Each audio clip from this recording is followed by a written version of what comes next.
Muhammad couldn't have written the Quran.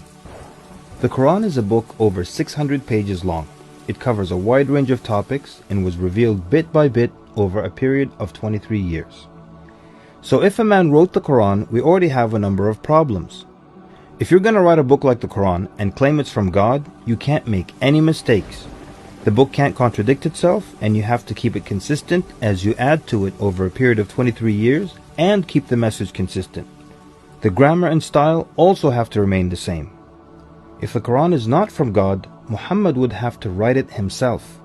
That means in the middle of the Arabian desert, with no books around and being illiterate, he would have to know law, civil rights law, criminal law, family law, labor law, military law, personal injury law, real estate law, and tax law. He would have to know history.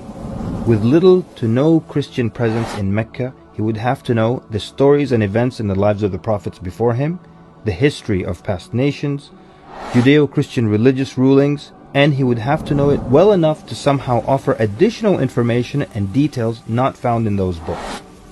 He would have to know how to develop a nation, how to start a government, know about worship and purification, invent dietary laws, know psychology, about raising children, arbitration, distribution of wealth, finance, and business.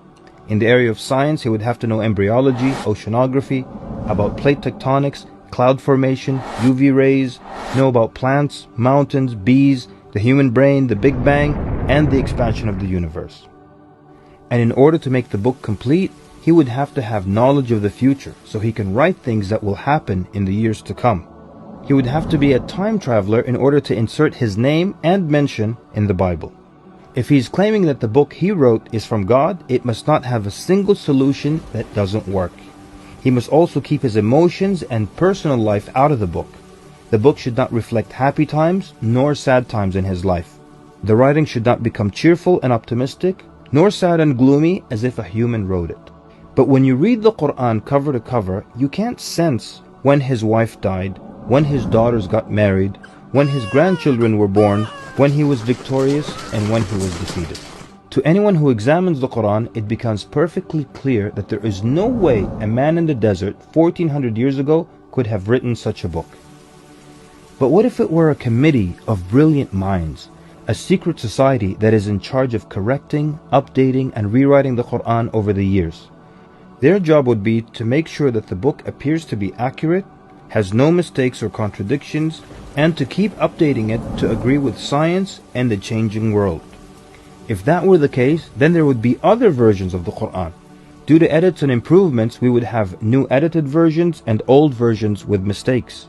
You would be able to detect different writing styles and influences from the different authors. The problem with all of that is, there is only one Quran. So one man didn't write it, and a committee didn't edit it, so where did it come from? What if clever devils dictated and influenced a man to write the Quran?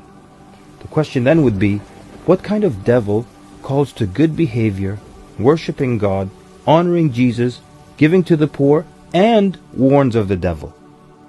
Any way you analyze the Quran, you come to a clear conclusion. It could not have been written by a committee, a devil, nor the Prophet Muhammad. Since it's impossible for Muhammad to have written it, then that means he was truthful in that it is from God. If it is from God, that means he was a genuine prophet. And if he's a genuine prophet, then his message should be heeded and obeyed.